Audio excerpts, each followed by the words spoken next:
की एप्लीकेशन को, जो कि हमने पिछले पीरियड में करा था, और इसके रिगार्डिंग जिसके रिगार्डिंग हम लोग बात कर रहे थे वो ये था कि वेलोसिटी v को हम लोग लिख सकते हैं dx/dt,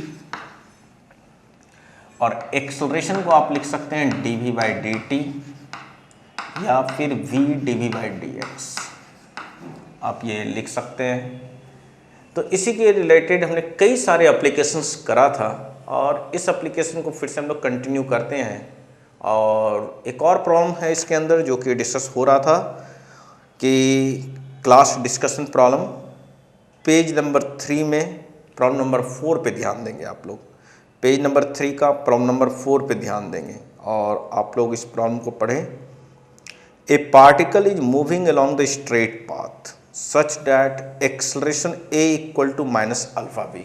तो एक्सेलरेशन पार्टिकल की माइनस अल्फा बी के इक्वल है। अल्फा जहाँ पे कांस्टेंट क्वांटिटी है, अल्फा के बारे में बोला गया कि ये कांस्टेंट है, और v इसकी इंस्टेंट वेलोसिटी है, किसी पर्टिकुलर मोमेंट पे v इसकी वेलोसिटी है। कहा गया इनिशियल वेलोसिटी यहाँ पे u है। तो प्रॉब्लम में बोला जा रहा है आपको इनिशियल वेलोसिटी u के इक्वल दे रखा है, ये चीज़ आपको दे रखा है। अब पहला प्रॉब्लम क्या कर रहा है, find the velocity at any time t। ध्यान से देखें आप लोग, find velocity at any time t, आपको वेलोसिटी निकालना है। तो यहाँ पे आपको वेलोसिटी v निकालनी है आपको एट एनी टाइम t। तो ये बहुत ज़रूरी है कि एक्सेलरेशन जो है, जो कि dv/dt के इक्वल है, वो हम लोग प्लेस करेंगे। क्यों प्लेस करेंगे इसी को? क्योंकि हमें यहाँ पे वेलोसिटी टाइम के रिस्पेक्ट में निकालना है। तो dv/dt हम लोग लिखते हैं, that will be equal to minus alpha b, ये हमने लिख दिया। इसके बाद आप ध्यान से देखें, हमें v निकालना है, तो वेलोसिटी के आगे d लगी हुई है, तो d को हटाना बहुत ही ज़रूरी है। और जब d हटाई जाती है तो हम लोग इंटीग्रेशन करते हैं। कई बार हमने पिछले क्लास में बोल रखा है कि जब भी किसी भी फिजिकल क्वांटिटी के आगे d लगाना है तो यहाँ पे डिफ्रेंशिएट करेंगे। किसी फिजिकल क्वांटिटी के आगे से d हटा के क्वांटिटी निकालनी है तो यहाँ पे इंटीग्रेट करेंगे। तो हम लोग इसी प्रोसीजर को करेंगे, इंटीग्रेशन। एक जैसे वेरिएबल को एक तरफ लाना जरूरी है, तो इसके लिए हमने क्या किया, dv/v इस चीज़ को इधर ले आए और dt को हमने इस साइड कर दिया, और इस तरह से हम लोग लिख सकते हैं। अब इसके बाद हम लोग इंटीग्रेशन करेंगे। पहले ही मैंने अल्फ़ा को बाहर रखा है, क्योंकि अल्फ़ा कांस्टेंट है तो इंटीग्रेशन के बाहर आ जाएगा। जब टाइम 0 है, इनिशियल टाइम, तो उसमें आपको प्रॉब्लम बोला गया कि वेलोसिटी u है, और जब टाइम t है तो उसमें बोला गया आपको वेलोसिटी v है, और हमें इसी v को फाइंड आउट करना है। तो इस तरह से हमने इंटीग्रेशन का लिया, इंटीग्रेशन प्रोसेस को अब हम लोग परफॉर्म करेंगे। और कैसे करेंगे, आप लोगों को ये एक फॉर्मूला इंटीग्रेशन का याद रहना चाहिए कि dx/x इक्वल टू होता है ln x log x ln x। ln में बेस e होती है, इसको मैं प्लस c भी लिखते हैं, इसको आप ऐसे भी लिख सकते हैं log base e x plus c। जब भी बेस e होती है किसी भी लॉगरिथमिक फंक्शन में तो हम लोग उसे कहते हैं natural log of x। This is called as the natural log of x। तो इसी तरह से dx/x, तो आप ध्यान से देखेंगे कि dv/v that will be written as ln v plus c या फिर log base ev plus c। चूँकि ये डेफिनेट इंटीग्रल है, इसलिए हमें यहाँ पे सिंपल सी बात है कि c लिखने की ज़रूरत नहीं है। तो आप लोग यहाँ पे इस चीज़ को आप लिखेंगे log बेस ev, ln भी लिख सकते हैं, कोई दिक्कत की बात नहीं है, u से लेके v तक इक्वल टू माइनस अल्फा। और dt का इंटीग्रेशन सबके माइंड में आया होगा t होता है, dt का इंटीग्रेशन यहाँ पे t होता है, तो हमने t लिख दिया इसको, और 0 से लेके t तक इस तरह से हमने इसको इंटीग्रेट किया। अब आपको पता ही है जैसा कि इस चीज़ को हम लोग कैसे करेंगे। अब अपर लिमिट v की जगह डालेंगे, माइनस फिर v की जगह u डालेंगे लोअर लिमिट, तो इसको लिखा जाएगा log base e v minus log base e u equal to minus alpha t। ध्यान देंगे बच्चों आप लोग, माइनस अल्फा टी। इस तरह से हमने लिख दिया। अब अगला प्रोसीजर ध्यान देना आप। अब आपको लॉगरिथमिक प्रॉपर्टी पता होना चाहिए कि log x minus log y ये एक्चुअली होता है log x divided by y। तो इस तरह से आपने इसी तरह से सेम तरीके से यहाँ पे परफॉर्म करेंगे तो इसको लिखा जाएगा log base e v by u equal to minus alpha t. बिल्कुल इस तरह से लिख देंगे। फिर आगे फिर से log की हमें क्योंकि v निकालना है तो log की एक और प्रॉपर्टी होती है log A B equal to C. तो यहाँ से हम लोग लिखते हैं b equal to A raise to the power c। ये प्रॉपर्टी भी आपको याद रखना है log की कि log A B equal to C तो b equal to A raise to the power c। बहुत ही इंपॉर्टेंट प्रॉपर्टी है। बिल्कुल सिमिलर तरीके से करेंगे। यहाँ पे आप ये देख रहे हैं यहाँ पे ये e है तो आप ध्यान से देखिए यहाँ पे a बेसिकली e के इक्वल है, c यहाँ पे माइनस अल्फा t है और b यहाँ पे v बाई यू है। तो इस एक्सप्रेशन को आप ध्यान से लिख सकते हैं v divided by u, b v by u के इक्वल है, a e के इक्वल है तो e raise to the power minus alpha t. ध्यान से देखें आप लोग, फिर से एक बार ध्यान दें, काफ़ी इंपॉर्टेंट है ये, काफ़ी इंपॉर्टेंट स्टेप है ये, मैथमेटिकल स्टेप है जिसको हमें परफॉर्म करना है। तो v by means b equal to U e raise to the power minus alpha T. तो this is the velocity at any time t। बहुत ही इंपॉर्टेंट प्रॉब्लम है ये कई जगह पे फिजिक्स में यूज होगा। इस तरह के प्रॉब्लम्स कई जगह पे आपके पास आएंगे फिजिक्स के अंदर। तो v equal to u e raise to the power minus alpha t. हम लोग यहाँ पे कहेंगे कि वेलोसिटी पार्टिकल की टाइम के साथ एक्सपोनेंशियली चेंज कर रही है और जब भी e raise to the power minus alpha t होता है इसका मतलब ये है कि एक्सपोनेंशियली टाइम के साथ वेलोसिटी डिक्रीज कर रही है। एक्सपोनेंशियली टाइम के साथ वेलोसिटी डिक्रीज कर रही है यदि e raise to the power minus alpha t हो।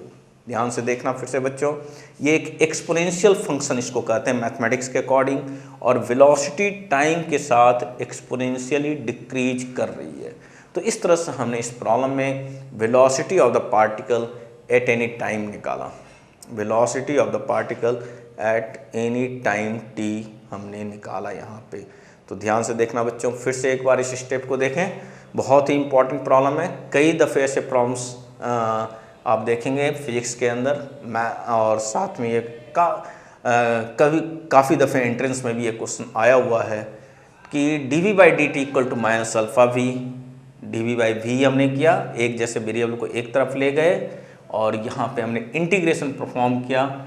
इसको देख करके देखिए dx बाई एक्स के हिसाब से ये इंटीग्रेशन काफ़ी इंपॉर्टेंट है यहाँ पे, जिसको हमने इंटीग्रेशन प्रोसेस परफॉर्म किया एंड देन उसके बाद एक लॉगरिथमिक फंक्शन के हिसाब से हमने प्रॉपर्टी के हिसाब से ये स्टेप लिखा। नेक्स्ट फिर से स्टेप हमने इस प्रॉपर्टी के हिसाब से लिखा है लॉग की इस प्रॉपर्टी से and then we have finally find out कि velocity at any time t पे। तो इस तरह से हमने ये फर्स्ट पार्ट किया है।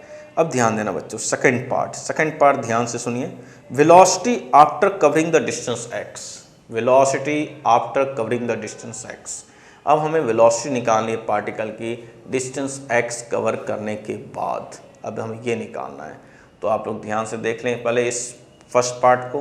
अब हम लोग सेकंड पार्ट पे चलेंगे। तो हम लोग सेकंड पार्ट पे चल रहे हैं बच्चों और सेकंड पार्ट पे चल रहे हैं हम लोग। सेकंड पार्ट को डिस्कस करने जा रहे हैं और मैं अब ये हटाना चाहूँगा, हटा रहा हूँ इस चीज़ को, आप लोगों ने नोट डाउन कर लिया होगा। अब नेक्स्ट हम लोग सेकंड पार्ट पे जा रहे हैं। सेकंड पार्ट पे बच्चों अब हम लोग सेकंड पार्ट पे जा रहे हैं। सेकंड पार्ट अब लोग ध्यान से देखना, आप लोग कर रहा है velocity after covering the distance x। अब ध्यान से देखना बच्चों यहाँ पे, अब मैं यहाँ पे एक्सलेशन को v dv बाई dx लिखना चाहूँगा क्योंकि हमें v को x के टर्म में निकालना है। That will equal to minus alpha v, ये हमने लिख दिया। अब आप देख सकते हैं इधर भी v है इधर भी v है तो दोनों साइड को v को हम लोग कैंसल आउट कर देंगे तो dv equal to minus alpha dx आ जाएगा। ये देख सकते हैं आप लोग। अब हम लोग चूंकि हमें v निकालना है तो v के आगे से d हटाना जरूरी है, तो दोबारा इंटीग्रल परफॉर्म होगा। तो dv equal to minus alpha बाहर कर दिया dx। जिस समय just particle at initial moment, उस समय तो कुछ भी मतलब जीरो डिस्टेंस कवर करी गई थी पार्टिकल ने, तो उस समय पार्टिकल की वेलोसिटी u हमने ली है, और जब इसने डिस्टेंस x कवर कर लिया तो वेलोसिटी v है। यहाँ पे मैं डिस्टेंस और डिस्प्लेसमेंट को इसलिए सेम ले रहा हूँ क्योंकि पाथ स्ट्रेट लाइन है और यहाँ पे पार्टिकल अभी तक पाथ अपना रिवर्स नहीं करा हुआ है, इसलिए दोनों एक ही बात हो जाती है यहाँ पे। अब dv का इंटीग्रल v u से लेके v तक equal to minus alpha, dx का इंटीग्रल x 0 से लेके x तक, ये हमने इंटीग्रेशन किया। अब तो याद हो जाना चाहिए आप लोगों को कि dv का इंटीग्रेशन v होता है, dx का इंटीग्रेशन x होता है। काफ़ी दफ़े हमने इसकी एप्लीकेशन करी है। अब v की जगह v डालेंगे, v की जगह बाद में u डालेंगे, v minus u equal to minus alpha x। अब इसके बाद हम लोग देखेंगे कि v इक्वल टू यू इस ओर ले जाते हैं तो u माइनस अल्फा x। तो इस तरह से हमने सेकेंड पार्ट भी कर लिया कि velocity after covering the distance x जो हो जाएगा u minus alpha x। Velocity after covering the distance जो हो जाएगा x कवर करने के बाद u माइनस अल्फा x। देखें प्रॉब्लम में है क्या, पीछे भी हमने इस प्रॉब्लम को समझा था कि पार्टिकल जो है इनिशियल वेलोसिटी u है, चल रही है, इसके ऊपर एक फोर्स लग गई है। नेगेटिव साइन ये इंडिकेट कर रहा है कि जिस वेलोसिटी होगी उसके ठीक अपोजिट है यहाँ पे एक्सेलरेशन, तो acceleration equal to minus alpha भी इस तरह से लग गई है। तो इस तरह से धीरे धीरे धीरे धीरे करके पार्टिकल की वेलोसिटी कम होती चली जाएगी, लेकिन अभी भी पाथ इसकी इस स्ट्रेट लाइन में होगी और कहीं ना कहीं जाके पार्टिकल रुक गई है, रुक सकती है क्योंकि फाइनली इसकी वेलोसिटी जीरो होनी है। तो यहाँ पे इसकी फाइनल वेलोसिटी जीरो हो गई है और इस तरह से ये डिस्टेंस, ये मैक्सिमम डिस्टेंस कह सकते हैं इसको, मैक्सिमम डिस्टेंस हो गया और ये डिस्टेंस बेसिकली x हो गया। जो हमने ये डिस्टेंस x निकाला है वो है यहाँ पे, ये जो डिस्टेंस है इनिशियल वेलोसिटी u है और इस मोमेंट पे वेलोसिटी v है। तो ये हमने डिस्टेंस x कवर करने के बाद निकाला है और ऑब्वियस सी बात है इसकी वेलोसिटी कंटिन्यूसली डिक्रीज करेगी और पार्टिकल एक जगह पे जाके कहीं ना कहीं रुक जाएगी, कहीं ना कहीं जाके रुक जाएगी, फाइनल वेलोसिटी इसकी जीरो हो जाएगी। और अगला पार्ट यही कहा जा रहा है कि find the maximum distance covered, find the maximum, ये मैक्सिमम डिस्टेंस है। और आपको ये पता है कि कोई भी पार्टिकल, कोई भी बॉडी इस वजह से चलता है क्योंकि उसकी वेलोसिटी होती है। जब तक उसके पास वेलोसिटी है तब तक वो चलती रहेगी, उस मोमेंट पे रुक जाएगी जिसमें उसकी वेलोसिटी जीरो हो जाती है। तो हमें मैक्सिमम डिस्टेंस निकालना है, तो हम लोग कहेंगे कि भाई मैक्सिमम डिस्टेंस तब तक कवर करता रहेगा या डिस्टेंस तब तक कवर करता रहेगा पार्टिकल जब तक कि उसकी वेलोसिटी जीरो ना हो जाए। डिस्टेंस तब तक कवर करता रहेगा पार्टिकल जब तक कि उसकी वेलोसिटी जीरो ना हो जाए। तो हम लोग यही कहेंगे कि मैक्सिमम डिस्टेंस पे वेलोसिटी जीरो हो जाएगी। तो हम लोग क्या कहेंगे कि when x equal to x max then v will come out zero. अब इस चीज को आप यहाँ पे प्लेस कर सकते हैं, तो ये this will come out zero equal to u minus alpha x max. तो यहाँ से आ जाएगा, कैलकुलेट करने के बाद आप देख सकते हैं कि x मैक्स जो हो जाएगा वो हो जाएगा u बाय अल्फ़ा, जो बहुत ही आसान है, बेसिक चीज़ है। आप अल्फ़ा x मैक्स को इस साइड करेंगे और डिवाइड कर देंगे अल्फ़ा से, तो डिस्टेंस मैक्सिमम जो कवर करेगा u बाय अल्फ़ा, इससे और फर्दर जा ही नहीं सकता है पार्टिकल। और पार्टिकल यहाँ पे परमानेंटली रेस्ट में आ जाएगी, पार्टिकल परमानेंटली यहाँ पे रेस्ट में आ जाएगी, पार्टिकल परमानेंटली इस जगह पे रेस्ट में आ जाएगी। यहाँ के बाद उस पार्टिकल का मोशन बिल्कुल खत्म हो जाएगा। क्यों? क्योंकि इसकी वेलोसिटी भी जीरो हो जाएगी और a की वैल्यू भी इस मोमेंट पे जीरो हो गई है। ध्यान से देखें, चूंकि a equal to minus alpha v है तो a भी यहाँ पे जीरो हो गई है, तो दोनों चीज़ें जीरो इस जगह पे। और यदि कोई पार्टिकल रेस्ट में है परमानेंटली तो हम लोग कहते हैं उसकी कि वेलोसिटी भी जीरो होगी और एक्सेलेरेशन भी जीरो होगी। ध्यान सुनना बच्चों, वेलोसिटी भी जीरो होगी और एक्सेलेरेशन भी जीरो होगी। इन पर्टिकुलर यहाँ पे एक्सेलेरेशन रिटार्डेशन है, इन पर्टिकुलर यहाँ पे एक्सेलरेशन बेसिकली रिटार्डेशन है। ध्यान से ध्यान देना आप लोग, क्योंकि ये जो है वेलोसिटी के डायरेक्शन के अपोजिट है। अब ध्यान से समझिए बात को कि एक्सेलरेशन और रिटार्डेशन में डिफरेंस क्या होता है। जब भी एक्सेलरेशन वेलोसिटी के डायरेक्शन के अपोजिट हो तब वो एक्सेलरेशन रिटार्डेशन का काम करता है। जब भी वेलोसिटी के डायरेक्शन के अपोजिट हो तब वो एक्सेलरेशन रिटार्डेशन का काम करता है। इस बात को दिमाग में रखें आप लोग। बच्चे काफ़ी ज़्यादा कंफ्यूज रहते हैं एक्सेलरेशन और रिटार्डेशन को लेके। जनरली बच्चे ये सोचते हैं कि निगेटिव एक्सेलरेशन रिटार्डेशन है, निगेटिव एक्सेलरेशन रिटार्डेशन है। ये ऐसा हो भी सकता है और नहीं भी हो सकता है। डिपेंड करता है कि वेलोसिटी नेगेटिव है या पॉजिटिव है। इस बात को समझने के लिए मैं अभी थोड़ा सा फोकस डालता हूँ इसके ऊपर, ध्यान देना आप लोग। पहले आप लोगों ने इस प्रॉब्लम को अब आपने नोट डाउन कर लिया होगा प्रॉपरली, इस प्रॉब्लम को आप लोगों ने प्रॉपरली नोट डाउन कर लिया होगा आगे कंसेप्ट जाने के पहले कि what is the difference between acceleration and retardation. ध्यान दीजिए फिर से, मैं इस प्रॉब्लम के ऊपर फिर से एक बार दिखाना चाहूँगा कि a equal to minus alpha v है। आपको v जो है after covering the distance x या पोजीशन x आपको निकालना है। तो आपने सिंपली क्या किया, ये v और ये v कैंसल आउट हो जाएगा, फिर इसमें आपने इंटीग्रेशन का प्रोसेस परफॉर्म किया है, यहाँ पे ये करके फिर इंटीग्रल प्रोसेस परफॉर्म किया है, डेट वे आपने ये अचीव किया है। फिर इसके बाद क्या कहा गया थर्ड पार्ट में कि आपको मैक्सिमम डिस्टेंस कवर निकालना है। मैक्सिमम डिस्टेंस कवर कैसे निकलेगा, तो ये आप देख रहे हैं कि एट द मैक्सिमम डिस्टेंस जो कवर करने के बाद वेलोसिटी जीरो हो जाएगी और इस पॉइंट पे इसकी एक्सलेरेशन भी जीरो हो जाएगी। इसका मतलब ये फर्दर बैक नहीं जाएगा पार्टिकल। बच्चा ये सोचता है कि एक्सलेरेशन बैकवर्ड लग रही है तो यहाँ पे रुकने के बाद हो सकता है पीछे जाए, पीछे तो तब जाएगी जब एक्सलेरेशन उसी डायरेक्शन में लग रही होती, लेकिन ऐसा नहीं है। तो यहाँ पे वेलोसिटी भी जीरो हो गई है, एक्सलेरेशन भी जीरो हो गई है, इसलिए पार्टिकल परमानेंटली यहाँ पे रेस्ट में आ गया है। अब हम लोग कहेंगे कि x की वैल्यू x मैक्सिमम तब होगी जब v की वैल्यू जीरो हो जाती है। तो यहाँ पे इस कंडीशन को यहाँ पे प्लेस करके x की मैक्सिमम वैल्यू हमने निकाल लिया। इसके थ्रू मैं एक और चीज़ बताना चाहूँगा आप लोगों को, एक पार्टिकल पर्टिकुलर डायरेक्शन में तब तक चलती रहेगी जब तक उस डायरेक्शन में उसकी वेलोसिटी है। जिस मोमेंट पे उस डायरेक्शन में उसकी वेलोसिटी जीरो हो जाती है उस मोमेंट पे पार्टिकल अपना पाथ वहाँ से रिवर्स कर लेगा या हो सकता है वहाँ पे रेस्ट में आ जाए। दो चीज़ें हैं, एक पर्टिकुलर डायरेक्शन में पार्टिकल तब तक चलता रहेगा जब तक कि उस डायरेक्शन में उस पार्टिकल की वेलोसिटी है। जिस मोमेंट पे वेलोसिटी जीरो हो गई या तो दो चीज़ हो सकती है, या तो पार्टिकल परमानेंट रेस्ट में आ गया जैसा कि यहाँ पे देख रहे हैं, या हो सकता है कि पार्टिकल अपना पाथ रिवर्स करना शुरू कर दे। तो ये बात आपको ध्यान में रखना, ये कंसेप्ट्स आगे जाके यूजफुल है। तो इस चीज़ को आप लोग नोट डाउन करें कि a particle will move in a particular direction until जब तक कि there will be velocity in that direction. In that direction, the moment at which the velocity will become zero, the particle either it will stop or reverse back तो इस चीज़ को आप लोग note down कर लिया होगा आप लोगों ने, इस कंसेप्ट को, और इस प्रॉब्लम को भी आपने नोट डाउन कर लिया होगा। अब हम लोग आगे जो प्रोसीड करेंगे कि एक्सेलरेशन और रिटार्डेशन के बारे में हम लोग बात कर रहे थे कि एक्सेलरेशन और रिटार्डेशन आखिर क्या होती है, तो उसके ऊपर बात करेंगे। तो मैं इसको हटा देता हूँ आप।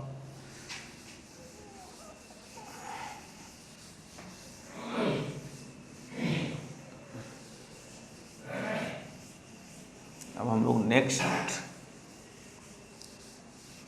लोग अब एक्सेलरेशन और रिटार्डेशन के ऊपर बात करते हैं कि आखिर एक्सेलरेशन और रिटार्डेशन होती क्या है। कुछ एग्जांपल्स लेता हूँ मैं।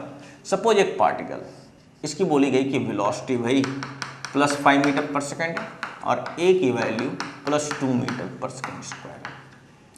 दोनों प्लस प्लस लिखने का मतलब है कि दोनों की डायरेक्शन सेम है। यदि ऐसी बात है तो यहाँ पे कहेंगे ये एक्सेलरेटेड मोशन है,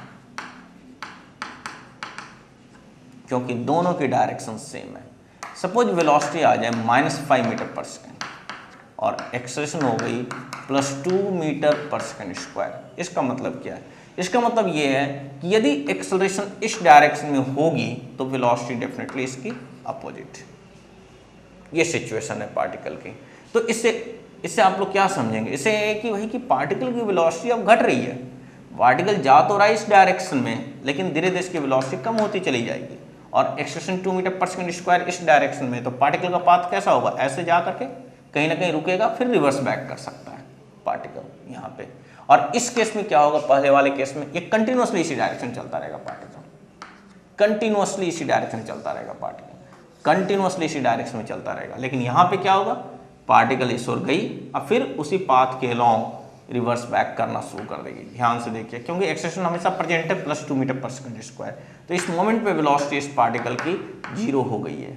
यहाँ से चलना शुरू किया पार्टिकल, ऐसे गया, मोमेंटली स्टॉप करेगा और due to the acceleration in the rightward तो ये पार्टिकल रिवर्स बैक किया यहाँ पे।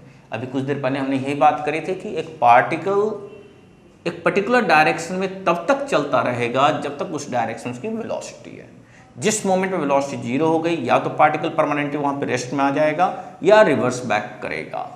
और रिवर्स बैक कब करेगा? जबकि एक्सेलरेशन उसकी एग्जिस्ट करे। अब परमानेंटली कब रेस्ट में आ जाएगा? जबकि वेलोसिटी उस मोमेंट पे जीरो हो जाए और एक्सेलरेशन भी जीरो हो जाए। तो यहाँ पे हम मोशन कहेंगे रिटार्डेशन। रिटार्डेशन, तो यहाँ पे एक्सेलरेशन रिटार्डेशन का काम कर रहा है, क्योंकि वेलोसिटी निगेटिव है और एक्सेलरेशन पॉजिटिव है। तो पॉजिटिव एक्सेलरेशन का मतलब यहाँ पे रिटार्डेशन है। क्यों? क्योंकि वेलोसिटी निगेटिव है। अब अगले कॉम्बिनेशन पे देखते हैं। वेलोसिटी -5 मीटर पर सेकेंड और acceleration -2 metre per second square. ध्यान दीजिए अब आप लोग, इसका मतलब ये हो गया कि दोनों की डायरेक्शन दोबारा सेम है। वेलोसिटी भी इस ओर है, एक्सेलरेशन भी इसी डायरेक्शन में है, तो दोनों की डायरेक्शन सेम है। भले ये लेफ्ट को है, हमने लेफ्ट यहाँ पे एज्यूम करा है नेगेटिव, ठीक है, तो ऐसे जा रही है पार्टिकल, कंटिन्यूसली ऐसे जा रही है। तो फिर से ये जो कॉम्बिनेशन है, ये फिर से ऐसे मोशन को कहेंगे एक्सेलरेटेड मोशन। अब नेक्स्ट कॉम्बिनेशन पे आते हैं कि velocity +5 metre per second and acceleration is -2 metre per second square. अब इसका मतलब क्या हुआ कि पार्टिकल की वेलोसिटी ऐसे है बट एक्सेलरेशन इधर को है। तो इससे क्या होगा? पार्टिकल यहाँ से सपोज चलना शुरू किया तो वेलोसिटी इसकी डिक्रीज करती जाएगी, कहीं पे जाके मोमेंटली स्टॉप करेगी, पार्टिकल फिर रिवर्स बैक करेगा और ऐसे जाएगा। और इस मोमेंट पे, इस रिवर्स बैक इस मोमेंट पे कर रहा है, तो इस पॉइंट पे वेलोसिटी क्या हो जाएगी? जीरो। अब आप लोग अंदाजा लगा सकते हैं कि फिर से जो है कैसा मोशन हो जाएगा? रिटार्डेशन का। ये कैसा मोशन हो जाएगा? रिटार्डेशन का। ये मोशन हो जाएगा रिटार्डेशन का। तो कई बच्चे ये ले लेते हैं कि negative acceleration will be the retardation. यहाँ पे भी निगेटिव एक्सेलरेशन है और इस जगह पे भी निगेटिव एक्सेलरेशन है। डिपेंड करता है कि negative acceleration will be retardation when the velocity is positive, negative acceleration will be acceleration when the velocity is also negative. यहाँ पे दोनों की डायरेक्शन। तो मेन पर्पस क्या है एक्सेलरेशन, एक्सेलरेटेड रिटार्डेड मोशन का? जब भी वेलोसिटी और एक्सेलरेशन दोनों की डायरेक्शन सेम होगी तो एक्सेलरेटेड मोशन है, जब दोनों की डायरेक्शन अपोजिट हो जाएगी तो रिटार्डेड मोशन है, रिटार्डेशन वाला मोशन है। तो इस बात को, ये बेसिक कंसेप्ट्स हैं जिसको आपको ध्यान में रखना है। तो इसके थ्रू हमने बहुत ही बेसिक तरीके से ये समझा कि what is the basically accelerated motion and what is the retardation. ये दो चीज़ें यहाँ पे एक तो समझ में आई बात। दूसरी बात, फिर से एक particular part direction of motion कौन सा फैक्टर डिसाइड करेगा? तो हम लोग कहेंगे वेलोसिटी डिसाइड करेगा। जिस डायरेक्शन में पार्टिकल की वेलोसिटी है वही उसका डायरेक्शन ऑफ मोशन है। जिस डायरेक्शन में पार्टिकल की वेलोसिटी है वही उसका डायरेक्शन ऑफ मोशन है। नेक्स्ट पॉइंट, कोई पार्टिकल एक पर्टिकुलर डायरेक्शन में कब तक चल सकता है? जब तक उस डायरेक्शन में उसकी वेलोसिटी एग्जिस्ट कर रही है, तभी तक उस पर्टिकुलर डायरेक्शन में पार्टिकल मूव करेगा। अदरवाइज जिस मोमेंट पे वहाँ पे उस डायरेक्शन में वेलोसिटी जीरो हो गई तो या तो पार्टिकल रेस्ट में आ जाएगा या हो सकता है वहाँ से रिवर्स बैक करे, पार्टिकल अपना रिवर्स बैक कर ले। तो ये चीज़ थी एक्सेलरेशन और रिटार्डेशन के बारे में। तो इस तरह से हमने यहाँ पे, तो अब तक हमने क्या क्या बच्चों डिस्कस किया इस चैप्टर में? हमने जो जो डिस्कस किया है, मैं शुरू से एक बार जस्ट रिकैप करना चाहूँगा। डिस्प्लेसमेंट, डिस्प्लेसमेंट होती है change in position, distance, length of path, average velocity, displacement by time, average speed, distance by time. ये हमने 4 फिजिकल क्वांटिटी के ऊपर डिस्कस किया था इस चैप्टर के, उसकी एप्लीकेशन देखी थी। फिर इसके बाद हमने इंस्टेंट वेलोसिटी के ऊपर डिस्कस किया, dx/dt। फिर एक्सेलरेशन के ऊपर बात करा हमने, एवरेज एक्सेलरेशन और इंस्टेंट एक्सेलरेशन भी। एवरेज एक्सेलरेशन हो गई change in velocity divided by time interval, वहीं पे इंस्टेंट एक्सेलरेशन हो गई dv/dt या फिर v dv/dx, और उस रिलेटेड एप्लीकेशन हमने करा है। तो इसके बाद ये भी हमने देखा कि एक्सेलरेशन और रिटार्डेशन और भी छोटे जो और भी जो जनरल कंसेप्ट थे उसके ऊपर हमने बात किया है।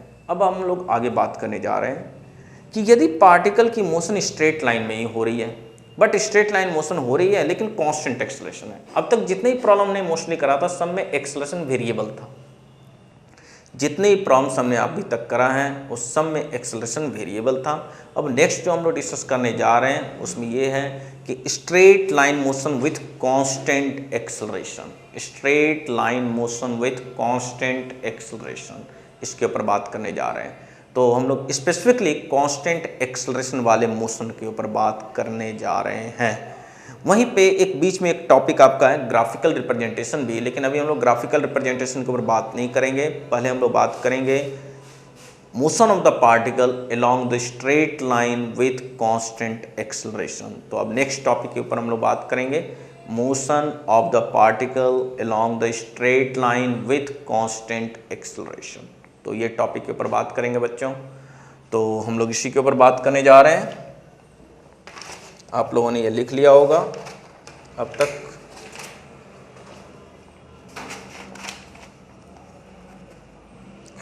अब मैं ये हटा रहा हूं।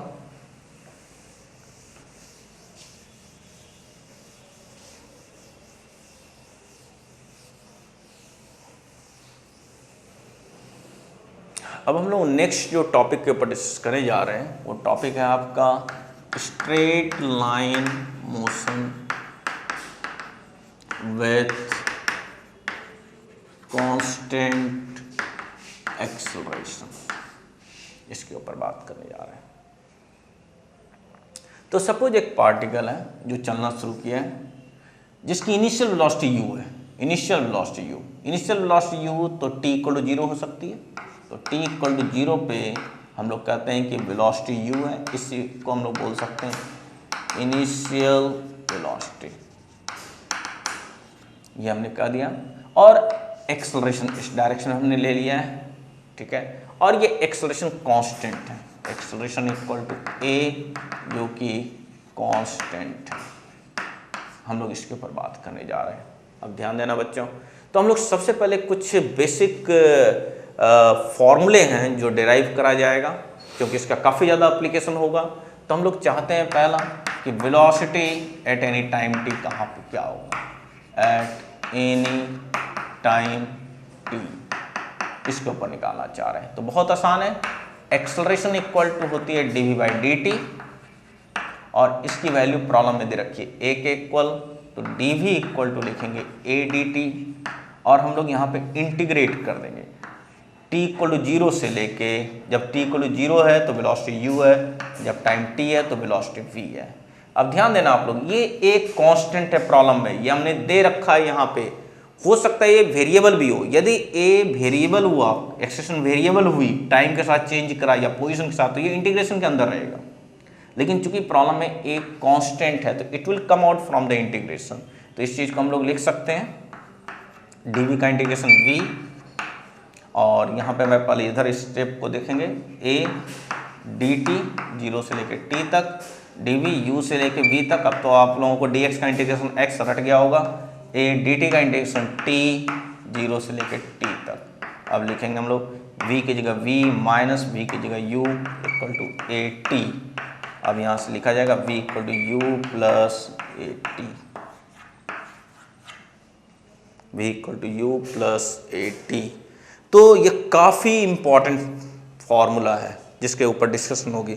Velocity at any time t पे v equal to u plus a t, velocity at any time t u plus a t, याद कर लें। और ये फॉर्मूला तभी अप्लाई करेंगे जब एक्सेलरेशन कांस्टेंट हो। बच्चे कई बार गलत कर जाते हैं, ये आदत उनको होती है कि ये हर जगह पे एक्सेलरेशन वेरिएबल भी होती है तब भी लगा देते हैं। तो velocity equal to u plus a t, velocity equal to u plus a t, इस बात को याद रखें आप लोग कि ये तभी फॉर्मूला अप्लाई करेंगे जब एक्सेलरेशन कांस्टेंट हो। जब एक्सेलरेशन कांस्टेंट हो, वेरिएबल एक्सेलरेशन में इस फॉर्मूले को बिल्कुल भी नहीं अप्लाई करना है। वेरिएबल एक्सेलरेशन में कैसे काम करेंगे, जैसे अभी हमने कुछ देर पहले पिछले पीरियड में भी कई सारे प्रॉब्लम डिस्कस किया था कि वहाँ पे कैसे काम करना है। वेरिएबल एक्सेलरेशन में इंटीग्रेट करना पड़ेगा, इंटीग्रेशन में a की वैल्यू इंटीग्रल के अंदर रहेगी, ये चीज़ है। मैं इसको जैसे मैं एक प्रॉब्लम के थ्रू बताता हूँ कि मान लिया जाए कि कई जगह पे acceleration equal to A T आ गया। ध्यान देंगे आप लोग, कहा गया कि एक पार्टिकल है जिसकी एक्सेलरेशन a इंटू टी के इक्वल है। बट कंफ्यूजन करने के लिए a हालांकि कांस्टेंट क्वांटिटी है, बट a यहाँ पे नहीं समझेंगे एक्सेलरेशन है। एक्सेलरेशन a टी के इक्वल है और इनिशियल वेलोसिटी u के इक्वल है। अब कहा गया v निकालने के लिए कि आपको v निकालना है। तो बच्चे जल्दी में क्या करते हैं कि सीधे लिखते हैं v equal to u plus a t, फिर u प्लस एक्सप्रेशन को ए टी डाल देते हैं, तो ए टी इंटू टी, तो u plus a T square, ये निकाल देते हैं, जल्दी जल्दी करते हैं। लेकिन ये गलत है, ये बिल्कुल गलत है, ये आप इस तरह से काम नहीं कर सकते हैं। क्यों नहीं कर सकते हैं? क्योंकि एक्सेलरेशन यहाँ पे वेरिएबल है और ये फॉर्मूला तभी लगेगा जब ये एक्सेलरेशन कांस्टेंट हो। ये ए एक्सेलरेशन है, ऐसा ना समझे कि यहाँ पे ए कांस्टेंट क्वांटिटी है। कन्फ्यूजन करने के लिए एग्जामिनर आपके सामने ए इंटू टी दे सकता है, तो बच्चे कंफ्यूज हो जाते हैं। ये ए कांस्टेंट क्वांटिटी है, टी टाइम है, इस फॉर्मूले के अंदर ये ए एक्सेलरेशन है। तो बच्चा क्या करता है, एक्सेलरेशन ए टी डाल दिया, यहाँ पे स्टूडेंट्स ये कर देते हैं और ये आंसर निकालते हैं, v equal to u plus a T square. ये अप्रोच बिल्कुल गलत है, ये अप्रोच लगाना बिल्कुल गलत है, ध्यान रखें आप लोग। इस अप्रोच को आप अप्लाई नहीं करेंगे तो आप आखिर क्या अप्रोच अप्लाई करेंगे? तो आपको अप्रोच क्या अप्लाई करना है आपको पता है इस चीज़ को, कि अप्रोच जो आप अप्लाई करेंगे, अब हम लोग इस साइड आकर के मैं अप्रोच आपको बताता हूँ। करेक्ट अप्रोच, करेक्ट अप्रोच देखिए ध्यान से, करेक्ट अप्रोच क्या होगा? तो एक्सेलरेशन यहाँ पे लिखा जाएगा पहले dv by d t, that will be equal to a into t, ये लिखा जाएगा। और v निकालना है तो हमें इंटीग्रेट करना पड़ेगा, dv equal to a t d t, और इसे इंटीग्रेट करेंगे। जब टाइम 0 है तो वेलोसिटी u है, जब टाइम t है तो वेलोसिटी v है। तो ध्यान से देखिए, dv का इंटीग्रेशन v, u से लेके v तक इक्वल टू a, यहाँ पे कांस्टेंट है, a इंटीग्रल के बाहर आ जाएगा, और t dt पे इंटीग्रेशन करेंगे जो कि 0 से t होगा, और a t dt का इंटीग्रेशन t स्क्वायर बाई 2, याद हो गया होगा अब तक आप लोगों को। x dx का integration x square by 2, x dx का इंटीग्रेशन x स्क्वायर बाई 2, तो t dt का इंटीग्रेशन t स्क्वायर बाई 2। अब हम लोग लिखेंगे v minus u equal to A T square by 2, and hence v equal to u plus a T square by 2। This is the correct approach, this is the correct answer. तो देखिए दोनों में अंतर क्या है, दो v equal to u plus a T square, वहाँ पे u plus a T square by 2 है, that's the correct answer. This one is the wrong one, this is the wrong approach, mind में लाएं, ये रॉन्ग अप्रोच है। इस फॉर्मूले को तभी अप्लाई करेंगे जब एक्सेलरेशन कांस्टेंट है। तो इस चीज़ को ध्यान में रखें, इस चीज़ को अपने दिमाग में रखें, इस चीज़ को, और आप लोगों ने नोट डाउन कर लिया होगा अब तक। उस करेक्ट अप्रोच को बिल्कुल ध्यान में रखना है, माइंड में अपने रजिस्टर में इसको आप बहुत प्रॉपरली इसको लिखें, और ये साथ में लिखना है कि ये this one is the wrong approach, that's the correct approach. ये फॉर्मूला तभी अप्लाई करा जाएगा जब velocity of the particle, acceleration of the particle constant हो, जब acceleration of the particle constant हो, अदरवाइज हम लोग इस फॉर्मूले को अप्लाई नहीं करेंगे। तो आप लोगों ने लिख लिया होगा, ये सब लोगों ने लिख लिया होगा। अब आप आगे देखें, अब आगे देखें आप लोग, ये हटा रहा हूँ मैं, अब आगे देखिए आप लोग।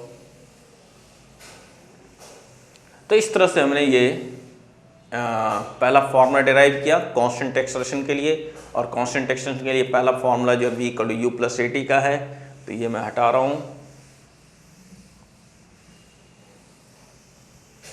ये हालांकि प्रॉब्लम हमने पिछले पीरियड में भी डिस्कस किया था, आपका होमवर्क प्रॉब्लम में, क्लास डिस्कशन प्रॉब्लम में दे रखा था इसके कि एक्सेलरेशन यदि अल्फा टी, वहाँ पे अल्फा टी था। तो ये मैं हटा रहा हूँ। अब हम लोग नेक्स्ट यहाँ पे जो पहला फॉर्मूला डिराइव हुआ है वो है v equal to u plus a t. अब मैं सेकंड फॉर्मूला डिराइव ये करने जा रहा हूँ कि भाई कि इस पार्टिकल की position eight any time t पे क्या होगी। यहाँ से डिस्टेंस x, यहाँ पे कहेंगे पोजीशन और डिस्टेंस एक ही बात होगी क्योंकि पाथ स्ट्रेट लाइन है और रिवर्सल कहीं नहीं हो रही है। तो ये जो स्ट्रेट लाइन पाथ है इसके लॉन्ग जो डिस्टेंस कवर कर रहा है पार्टिकल या इसकी पोजीशन x है वो एक ही बात हो गई। और सपोज मैं इनिशियल पोजीशन को 0 ले लेता हूँ, इनिशियल पोजीशन हमने जिसको हम लोग डिनोट करते हैं x नोट से कर सकते हैं, that will be equal to 0। ये जरूरी नहीं है हमेशा कि इनिशियल पोजीशन 0 ही है, ऐसा जरूरी नहीं है, बट हमने ले लिया है, कोई दिक्कत की बात नहीं है। अब हम लोग निकालेंगे यहाँ पे कि भाई कि x की value eight any time t पे, x की वैल्यू निकालनी है eight any time t, eight any time t, x की वैल्यू निकालनी है यहाँ पे एट एनी टाइम t। तो अब ध्यान दीजिएगा आप लोग कैसे करेंगे। तो हम लोग इस चीज़ को प्रोग्रेस करेंगे, v equal to u plus a t, ये भी कांस्टेंट एक्सेलरेशन के लिए निकालना है। तो v equal to u plus a t, जहाँ पे u इनिशियल वेलोसिटी है, a एक्सेलरेशन है जो कांस्टेंट है, t वेरिएबल है। अब v भी इसका मतलब वेरिएबल है, क्योंकि t चेंज करेगा तो v भी चेंज करेगा ही करेगा, t को चेंज करना ही करना है। तो v की जगह हम लोग लिखेंगे dx बाई डी टी, ये हमें पता ही है, इतना equal to u plus a t. अब मैं क्या करूँगा, x निकालना है तो x के आगे से d हटाना जरूरी है, तो इंटीग्रेशन, तो इसके लिए dx equal to u d t plus a t d t, ये हमने लिखा इस चीज़ को और इंटीग्रेट किया। हमें पता है कि जब टाइम 0 है तो पोजीशन हमने 0 ले रखी है, और जब टाइम t है तो पोजीशन यहाँ पे x है। अब आप dx का इंटीग्रेशन x 0 से लेके x तक इक्वल टू u कैसा क्वांटिटी है, तो यहाँ पे u कांस्टेंट है तो u इंटीग्रल के बाहर आ जाएगा, और रह गया dt का इंटीग्रेशन हम लोग करेंगे t 0 से लेके t तक, प्लस फिर से हम लोग ध्यान देना आप लोग, a कांस्टेंट है बाहर आ जाएगा, t dt का इंटीग्रेशन t स्क्वायर बाई 2 0 से लेके t तक। मैं ऐसा करता हूँ, एक और स्टेप इसी के साथ लिख देता हूँ ताकि आपको और क्लैरिटी हो जाए। u बाहर आ जाएगा, dt 0 से लेके t तक, प्लस a बाहर आ जाएगा, t dt 0 से लेके t तक। उसी का इंटीग्रेशन परफॉर्म किया। अब लिखा जाएगा x की जगह x माइनस 0, तो it will come out x u t minus 0 t plus half A T square. तो ये formula, this one is the next formula जो कि काफ़ी ज़्यादा यूज होगा। तो second formula x equal to U T plus half A T square. तो this one is the second formula जो कि हम लोग यहाँ पे यूज करने जा रहे हैं। तो this one is the second formula. अब हम लोग नेक्स्ट फॉर्मूले को डिराइव करने जा रहे हैं बच्चों, नेक्स्ट फॉर्मूले को डिराइव करने जा रहे हैं। तो नेक्स्ट फॉर्मूले को डिराइव करने जा रहे हैं। अब ये आपने नोट डाउन कर लिया होगा सब लोगों ने कि first formula v equal to u plus a t, second x equal to U T plus half A T square. और जैसा कि आपको ये आइडिया है, ये तभी अप्लाई करेंगे जब एक्सप्रेशन कांस्टेंट है। बार बार मैं कह रहा हूँ, ये तभी अप्लाई करेंगे जब एक्सप्रेशन कांस्टेंट हो, अदरवाइज अप्लाई नहीं करेंगे। तो आपने इस फॉर्मूले को नोट डाउन कर लिया होगा सब लोगों ने, आपने इस फॉर्मूले को नोट डाउन कर लिया होगा। तो अब मैं इसको हटाने जा रहा हूँ, इसको हटा रहा हूँ। अब मैं यहाँ पे थर्ड फॉर्मूले को डिराइव करेंगे जिसका काफ़ी ज़्यादा यूज होता है, थर्ड फॉर्मूले को। और ये थर्ड फॉर्मूला क्या है यहाँ पे, तो हम लोग ये चाहेंगे कि किसी भी पोजीशन x पे, सपोज यहाँ से पार्टिकल चलना शुरू किया है जिसमें हमने इनिशियल पोजीशन अभी आपको बताया कि 0 ले लिया, और किसी भी पोजीशन x पे या after covering the distance x on the straight path यहाँ पे वेलोसिटी निकालनी है। और जबकि इनिशियल वेलोसिटी इसकी u दे रखी है, जबकि इनिशियल वेलोसिटी u दे रखी है। तो आपको जैसा लग रहा है यहाँ पे कि अब हम लोग यूज क्या करेंगे, तो आपको पता ही है कि एक्सेलरेशन जो डिफाइन करी जाती है जनरल, वो general dv by d T करी जाती है या v dv by D x. आप बता सकते हैं कि ये हम लोग यूज करेंगे v dv by D x, हम लोग यूज जो करेंगे v dv by D x. तो एक्सेलरेशन इक्वल टू हमने लिखा v dv by D x, और ये एक्सेलरेशन यहाँ पे प्रॉब्लम में a के इक्वल दे रखा है जो कांस्टेंट है, हो सकता है वेरिएबल भी हो, कोई दिक्कत की बात नहीं, बट यहाँ पे कांस्टेंट एक्सेलरेशन की बात कर रहे हैं।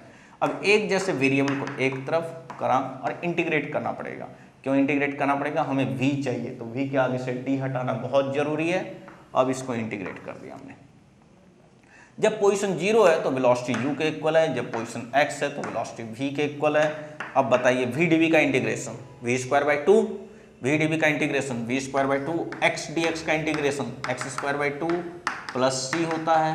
उसी तरह से यहाँ पे v dv का integration v square by 2, c नहीं लिखेंगे क्योंकि ये कांस्टेंट क्वांटिटी है, यहाँ पे c नहीं लिखा जाएगा क्योंकि डेफिनेट इंटीग्रल है। आपको ये पता है कि a कांस्टेंट है तो a इंटीग्रल के बाहर आ जाएगा, dx 0 से लेके x तक।